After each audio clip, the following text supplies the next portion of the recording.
시청자 여러분 안녕하십니까? BOA 모닝뉴스 시작합니다. 한국 정부가 최근 일본의 수출 규제 철회가 이루어지지 않을 경우 한일 군사정보보호협정 지소미아 종료 가능성을 시사한 데 대해 미 국무부는 부정적 견해를 나타냈습니다.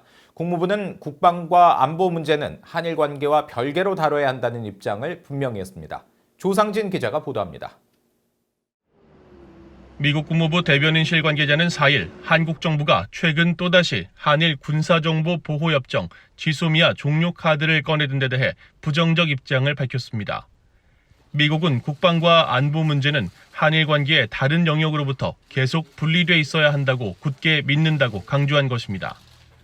앞서 한국 외교부는 지난 2일 일본의 수출 규제 철회가 이뤄지지 않으면 지난해 11월 조건부 연장한 지소미아 종료를 다시 검토할 수 있다고 밝혔습니다. 지소미아의 효력은 언제든지 종료시킬 수 있다는 전제하에 종료 통보의 효력을 정지한 상황이며 일본의 수출 규제 조치 철회는 한국이 계속 추구하고 있는 것이라는 겁니다. 한국 정부는 지난해 8월에도 일본이 한국을 반도체 핵심 소재 수출 등에 대한 수출 심사 우대국에서 배제하자 맞대응 조치로 지소미아 종료를 발표해 미한일 3국 공조 균열 논란이 일기도 했습니다. 이에 대해 국무부 관계자는 우리는 한국과 일본이 역사적 사안들의 지속성 있는 해결책을 보장하기 위한 진지한 논의를 이어갈 것을 권고한다고 밝혔습니다. 미국 정부는 한국 정부의 지소미아 종료 가능성 시사에 안보 문제가 협상의 지렛대로 사용돼서는 안 된다며 줄곧 우려를 나타내왔습니다. 앞서 마이크 폼페오 장관은 지난해 8월 한국의 지소미아 종료 결정에 대해 이례적으로 실망했다고 표현하며 종료 결정 재고를 강력히 촉구한 바 있습니다.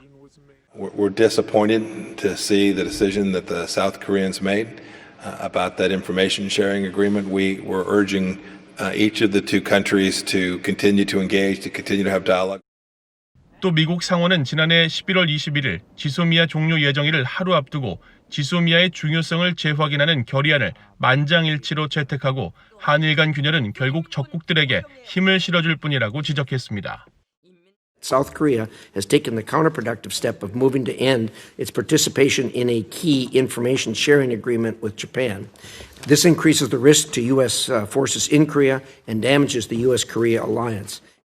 당시 미국 상원의원 40명은 문재인 한국 대통령과 아베 신조 일본 총리에게 보낸 서한에서 양국 간 복잡한 과거사를 이해하지만 한일 간 분열은 중국과 북한이 인도태평양 권력 균형을 자유에서 권위주의로 옮기기 위한 과정에서 미한일 삼각공조에 불화의 씨를 뿌릴 기회를 제공할 뿐이라며 더 이상 안보 문제가 협상의 의제에 올라서는 안 된다고 촉구한 바 있습니다. BOA 뉴스 조상진입니다.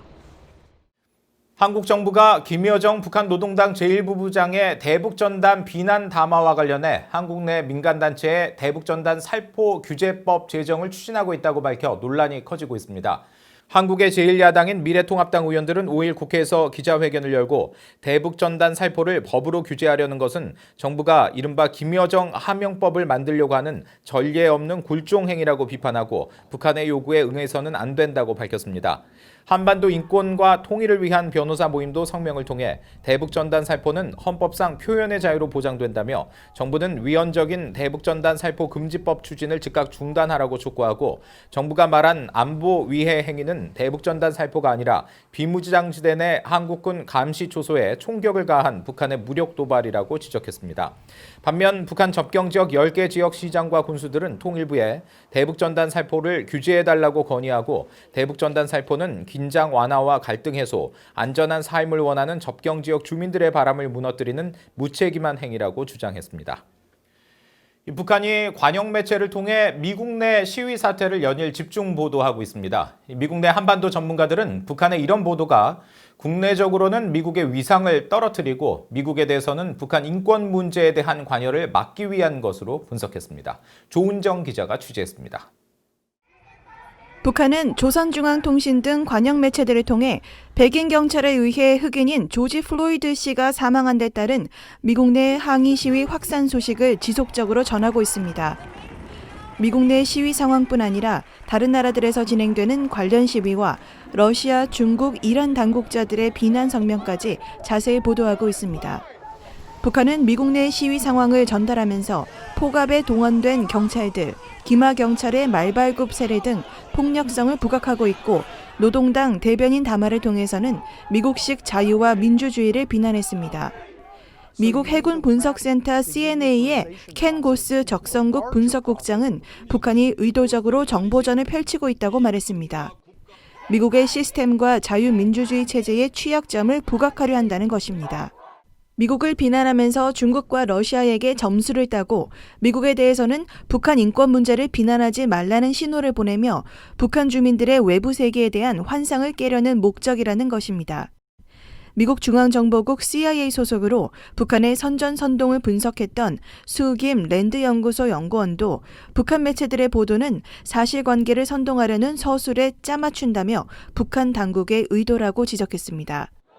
김 연구원은 이번 시위 사태가 북한 입장에서는 미국의 위상을 떨어뜨릴 수 있는 기회라면서 북한 주민들에는 70년 적대국인 미국보다 북한이 더 훌륭하고 안전한 나라로 인식시키려 한다고 분석했습니다.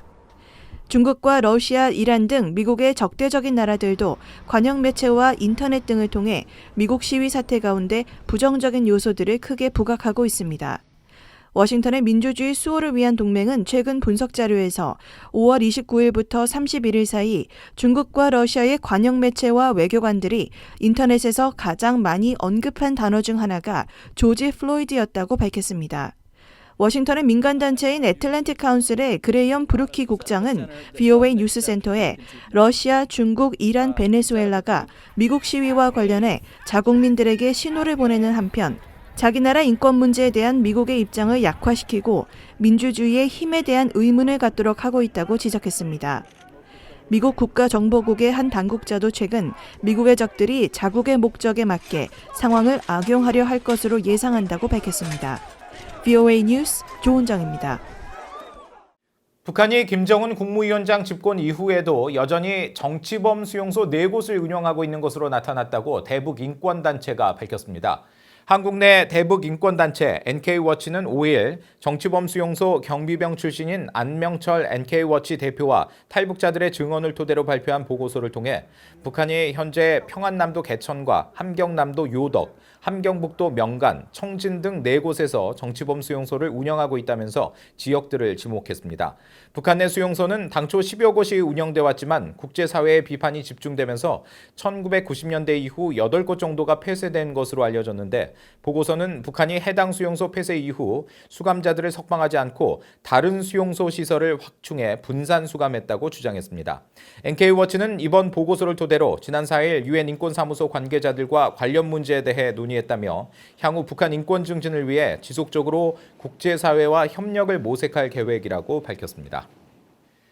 미국이 적성국 위협에 대응해 오는 9월 대규모 탄도미사일 방어 훈련을 실시할 계획인 가운데 북한은 이미 미국 본토 타격이 가능한 장거리 탄도미사일 ICBM 능력을 보유하고 있거나 추진 중이라는 지적이 나왔습니다.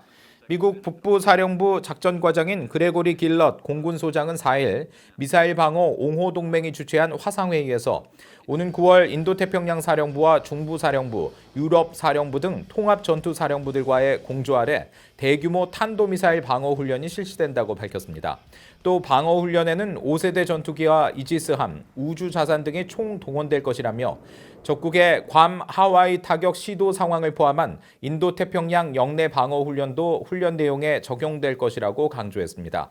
회의에 참석한 하원 군사위원회 소속인 공화당의 더그 램본 의원은 미국과 경쟁하는 적성국들이 미국 체제의 틈을 악용하려는 시도를 하고 있다면서 특히 불량 국가인 북한의 경우 이미 하와이나 알래스카 등 미국 일부 주를 겨냥한 타격 능력을 보유했을 가능성이 있다고 지적했습니다.